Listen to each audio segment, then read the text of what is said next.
Do you need help preparing for your helicopter check ride? Are you overwhelmed by the amount of information there is to know? Most likely you are. That's most likely the reason why you're watching this presentation right now. One major key is the practical test standards. That's what it's going to take to get you through your check ride, knowing the practical test standards, also known as the PTS. Surprised over the years how many people never pull out the PTS and really use it. I can harp and harp, but a majority of the time I cannot get helicopter students to use it. And I don't know why. It's so important. It's all laid out right there for you. There it is, the practical test standards. This is your check ride laid right out in front of you. And after training a bunch of guys over the years, Jed, Danny, Dr. Nick, Gary, Justin, another Justin, I can tell you, guys do not want to use the practical test standards. I don't know why. They just don't want to do it.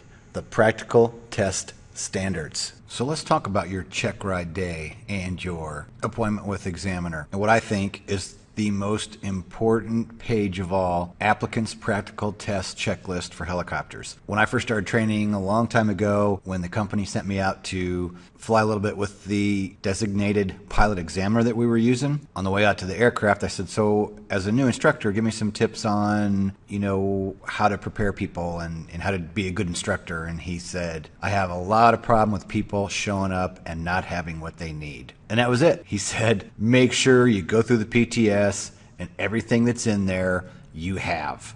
And I can tell you 12, 13 years later, in doing a ton of check rides with the same examiner, I've seen it happen over and over again. I can give you horror story after horror story. You got to go through the checklist in the PTS and make sure that you have everything. And don't pull the old, well, do I have to have this? Do I have to have that? Well, why do I have to have this?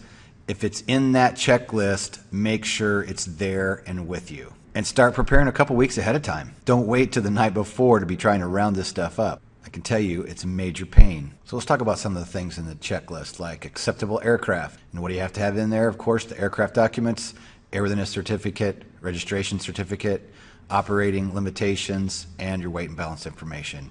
Every single check ride you take in your helicopter career, whether it's a check ride to get your license or a 135 check ride later when you're flying professionally, the examiners always ask this question because you have to have these things in the aircraft. They've got to be valid and in there.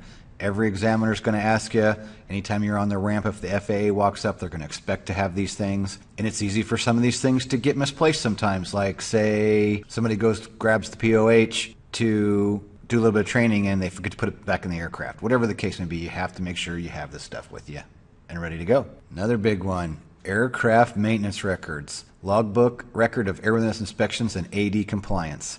I can tell you again, some places you might not have this problem. Other places have a lot of problem with keeping the maintenance logbooks with the aircraft. It's very common if you're getting your maintenance done somewhere else, you take the maintenance records down for the mechanic to fill out, and he says, I'll finish this up and get it to you tomorrow or next week or whatever the case may be. And then check ride day comes and you're screwing around. You're running around trying to find the aircraft logbooks and you don't have them. Well, you're not taking the check ride.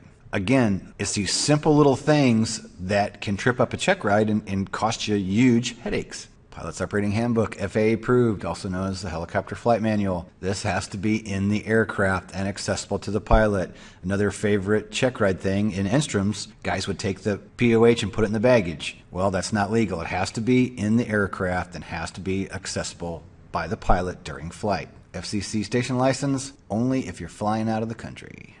Personal equipment, current aeronautical charts, computer and plotter, flight plan form, flight logs, current AIM, airport facility directory, and appropriate publications. And as far as I know at this time, you still have to have all this stuff. There's a lot of people asking, well, can I use my iPad or my iPhone, or can I use this electronic gadgetry? Unless something's changed I haven't heard about yet, you still have to have the AFD. It's a $6 little book. You got to have it.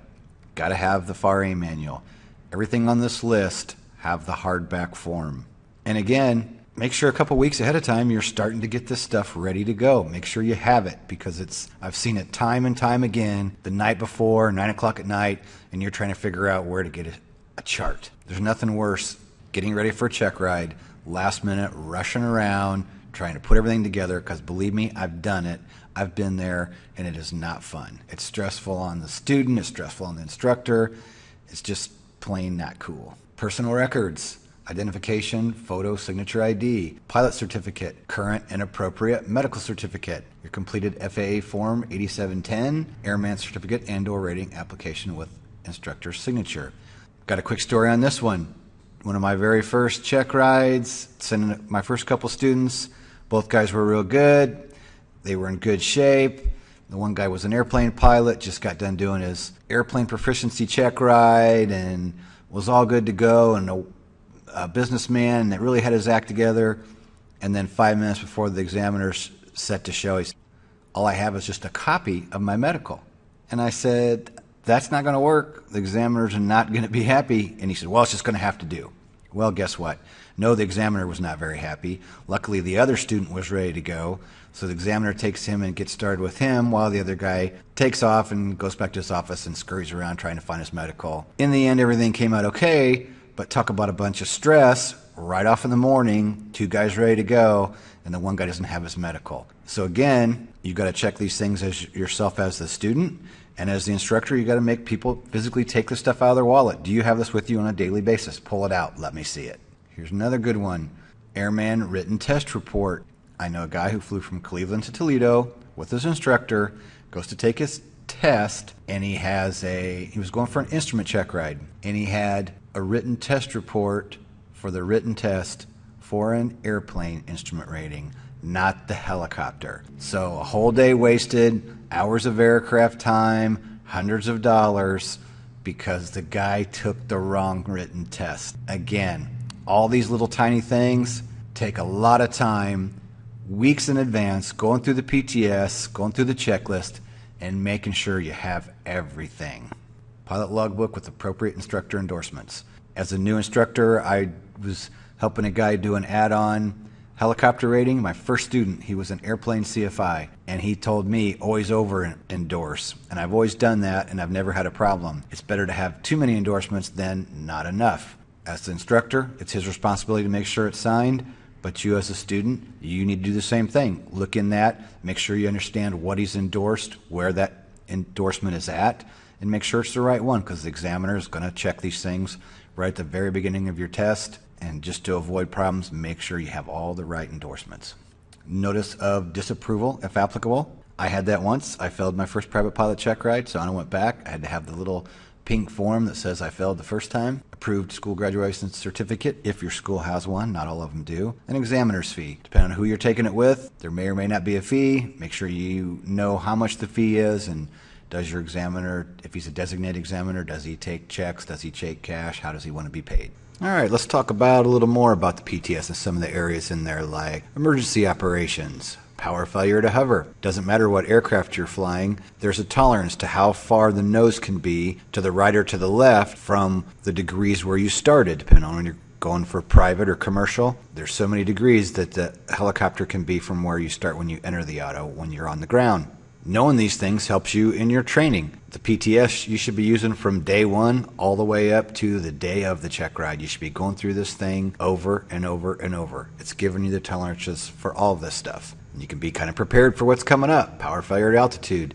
It's explaining in there that sometime during the check ride, the examiner's going to give you a power failure. You're going to need to know where the wind's at. You're going to need to be looking for a spot. You need to get your outer rotation established. Start turning towards your spot. It's all in there. System and equipment malfunctions. Sailing with power. One of my favorites I love talking about when you're going into a confined area and it's high, hot, humid. There's a lot of things to consider to keep yourself out of settling with power. And again, doesn't matter what aircraft you're flying, settling with power across the board is something that wrecks a lot of helicopters, and you can be sure the examiner is going to be making sure that you know your stuff. Low rotor RPM recovery. Is there anything else more important than RPM? Pretty much it's priority one, especially flying the smaller aircraft with the lower inertial rotor systems.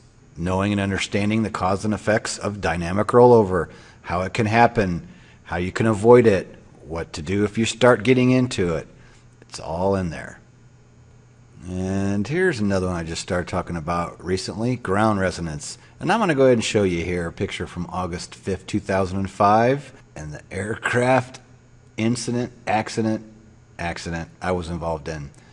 We got into ground resonance, and I can tell you, years later, after 5 years of answering questions and going before a room full of attorneys, I can tell you that I'm glad I understood ground resonance and I knew exactly what it said in the Rotorcraft Flying Handbook about ground resonance, causes, effects, how you get into it, how you can prevent it. Really going through the PTS now and going through your flight manual, helicopter flying handbook, you want to know this stuff. This is probably a good time to go ahead and just really expand on what I'm trying to tell you about knowing your stuff. When I failed my first private pilot check ride, I struggled through the oral. I didn't get to fly because I didn't pass the oral portion. I took it with an FAA examiner. Guy was tough, and I knew he was tough going in it. And in the end, he said, after he stopped the test, he said, it's pretty obvious you're struggling. We even took one break where we went outside and talked for a little bit and went back and hit it again. And he said, you're really struggling here, and I want you to know your stuff. He said, I don't want to be investigating your accident. When I ask you what ceiling of power is, I want to hear rate of descent 300 feet per minute or greater, using 20 to 100% of power, airspeed less than ETL. You got to know this stuff. He said, because if you're struggling sitting here in the room with me, then how good are you going to be when you're out there in the aircraft under a stressful situation? And I can tell you now, after living through this mess, my law enforcement training came back to me, the will to survive. I was trying everything and anything to stop that aircraft from destroying itself, to the point of I bent one of the foot pedals trying to stop the spin. And I find a certain amount of comfort in the fact that I understood ground resonance. I knew causes and effects, and I knew corrective action. And in this particular instance, elastomeric damper that failed, and that blade was so far out of phase, there was nothing we were going to be able to do. This is another point where I like to talk about the bad judgment chain. I'm a firm believer in the bad judgment chain. When you investigate an accident or read about an accident, and there's all these different things that led up to the accident where the pilot probably along the way should have aborted that flight. It's not usually just one thing. It's usually a series of things that happen that lead up to that accident. When I first started training many years ago, I watched a special on the JFK Jr. crash, and there was so many reasons why he probably should have never went that day. Or at some point, he probably just should have said, you know what, we're going to wait and go tomorrow. On the day of our accident, everything was fine. The weather was beautiful. We did a pre-flight, 2 pre-flights. We did left on time. The weather was beautiful. Everything was picture perfect before this happened. So even though I understand the bad judgment chain and believe in it, things can also go bad on the very best day. And knowing your stuff is the number one thing that's going to keep you alive and keep you out of trouble. Yeah, we're talking about check ride preparation, and you want to get the license and you want to go out and be a safe and prudent pilot. But number one, you want to stay alive and you want to be able to get out of trouble when you do get into trouble. Things just happen. And being very familiar with your aircraft, with helicopter aerodynamics, helicopter emergencies, general helicopter safety. Knowledge is power. The more you know, the safer you're going to be. And maintaining a clear head or trying to stay calm, I can tell you too, I think is really truly one of the biggest things. I know in my 5 years with EMS flying, we had training. We did every quarter computerized training, and every time we went through the survival part of it, they made it very clear the biggest way to survive an emergency is by staying calm. And I'm a firm believer in that. So moving on, low G conditions. Here's a bit right out of the Robinson POH. This is right from our presentation on the Robinson. Right roll and low G condition. Gradually apply aft cyclic to restore positive G forces in main rotor thrust. Do not apply lateral cyclic until positive G forces have been established. Everybody needs to know this no matter where you're flying and what you're flying. Night operations, physical aspects of night flying. There really is a lot of stuff to night flying, and it really is, as you say, the difference between night and day. It's amazing the difference there is in flying at night. And it is definitely one of those skills that you need to exercise to stay proficient at night. That's why we have the different rules and regs that we do as far as night flying. Lighting and equipment for night flying. Lighting is huge. There's lots of little silly things to know, like if you're flying late in the day and you're going into night, don't forget about the dial for the dimmer switch.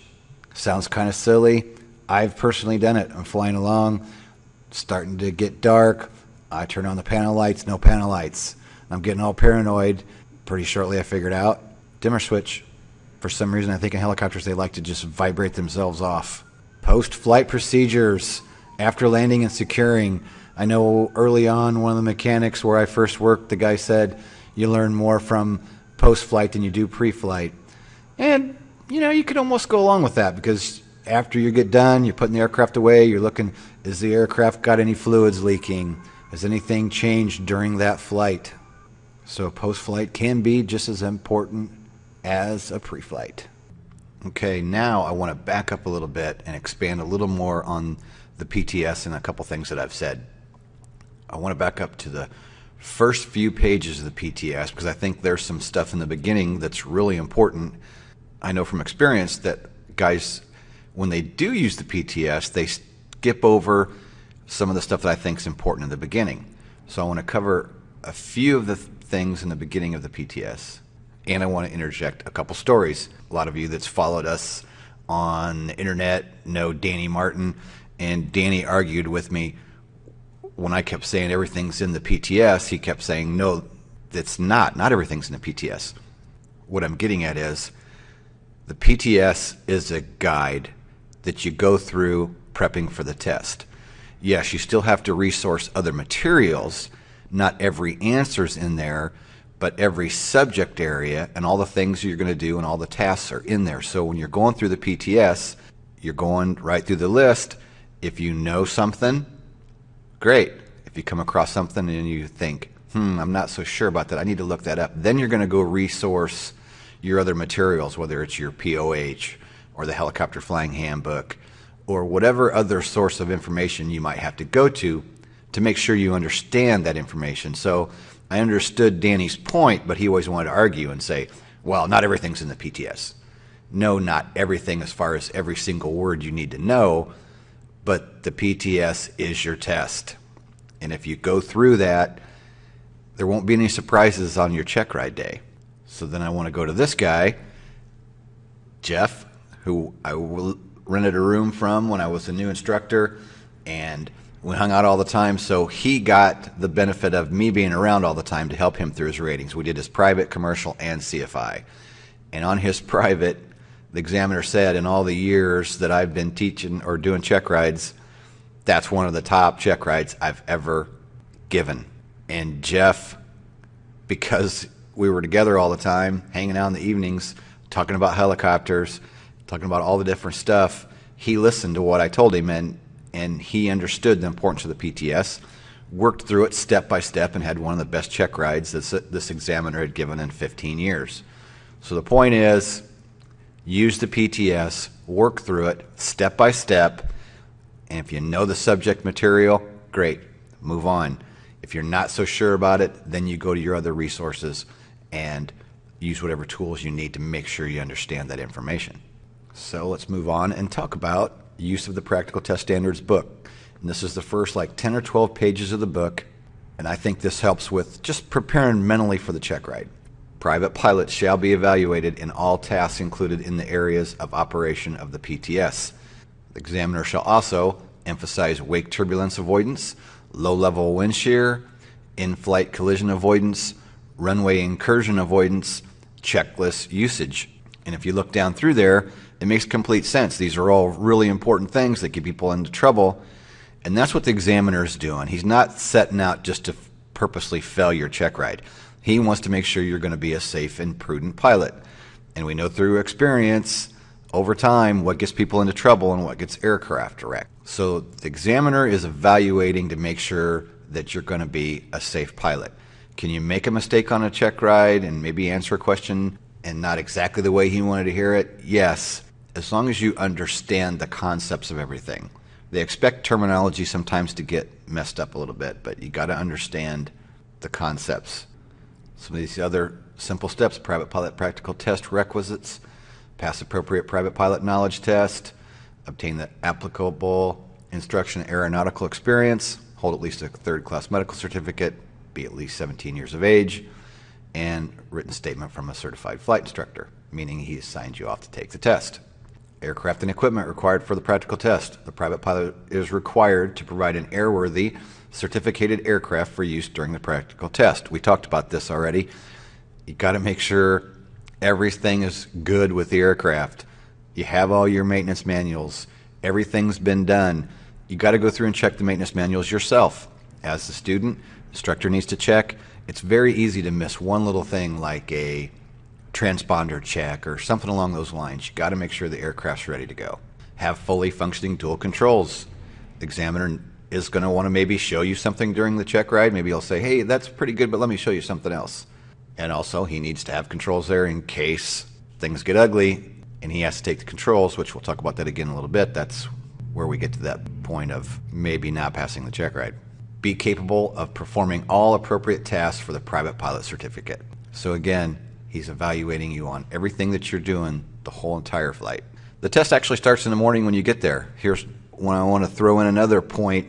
If your check ride's at 8 a.m., get there at 7.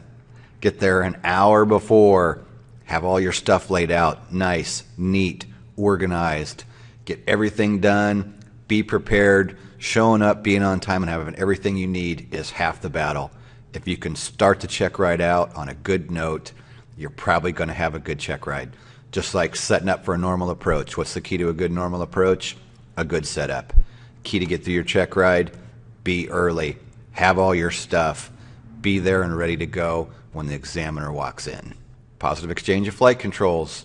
During the practical test, there must always be clear understanding of who has control of the aircraft.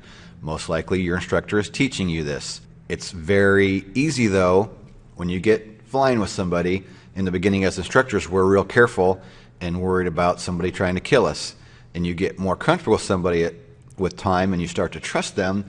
And as instructors, sometimes we, have to back up and go, hey, this is still important to make sure we understand who has the control. So you have to use the positive exchange flight controls the whole test. Hopefully you're already doing it.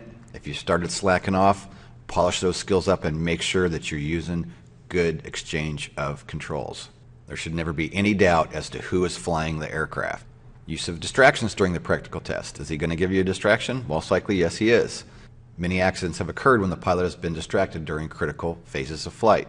The examiner will cause a realistic distraction during the flight portion to evaluate the applicant's ability to maintaining a safe flight. Again, the guy's not out trying to fail you. The guy is just evaluating to make sure you're going to be a safe pilot. Don't get freaked out over a distraction. Another story, I failed my first check ride, as I keep saying. Then when I went back to take the second one, I did great on the oral, and then in the flight, I screwed up, and I got lost. I could tell the examiner knew that I was lost. He didn't say anything. He sat there. I turned around when I got my bearings straight, and he said, "You kind of screwed up, didn't you?" And I said, "Yeah, I wasn't sure where I was at." And he goes, "What are you going to do now?" I said, "I'm going back to the airport, and I'm starting over." Went back to the airport, turned, got on my correct course, and got on my way. And he said, "Okay, there, I'm buying on that one, but don't screw up again the rest of the flight." So the pressure is on then.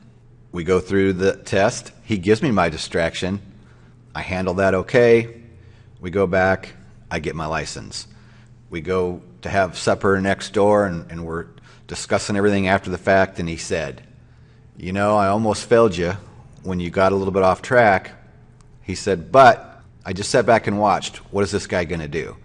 I kept calm. I turned around. I went back, got started on my trip again, and then did everything within the standards. And he said, "At least I know that you can have an issue and you can think through it." And he said, "That is huge. When a guy smokes the whole entire check ride," he goes, "sometimes as an examiner you wonder, well, the guy did great, but how's he going to do under pressure?"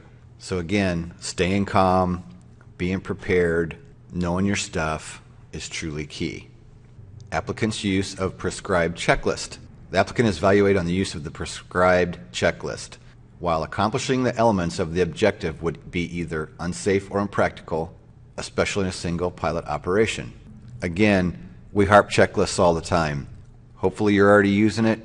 Use it on pre-flight, startup, cruise flight, pre-landing, shutdown, securing the aircraft. It's very easy for some people to get sloppy and think, I don't need the checklist for that. Use the checklist. You should be using it on a daily basis for all phases of flight and for your check ride.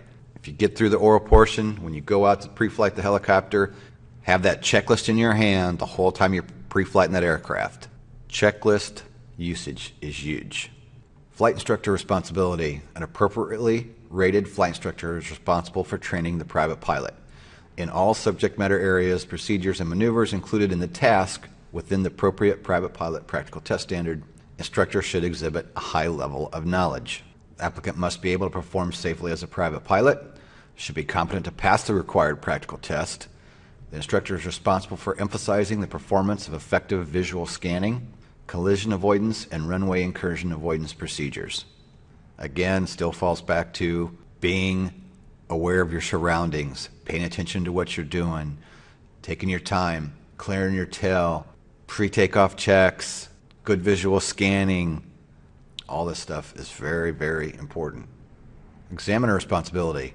The examiner is responsible for determining that the applicant meets the acceptable standards of knowledge and skill of each task. To avoid unnecessary distractions, oral questions should be used judiciously at all times. The examiner shall test to the greatest extent practicable of the applicant's correlative abilities, rather than mere rote enumeration of facts throughout the practical test. Throughout the flight portion of the test, the examiner will evaluate the applicant's use of visual scanning and collision avoidance procedures. Are you seeing a theme here? Again, all about being aware, looking around you. I've always liked pointing out the correlative abilities rather than mere rote enumeration of facts throughout the practical test, meaning, do you have to know everything word for word by the book the way the book says it? Understand the concept. He wants to make sure that you're not just spouting off the three things that get you into sailing with power with not understanding how it really applies to you in flight.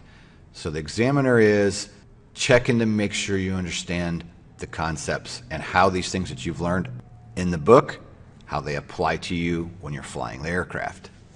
Satisfactory performance. Satisfactory performance to meet the requirements for certification is based on the applicant's ability to safely perform the tasks specified in the areas of operation for the certificate or rating sought within the approved standards.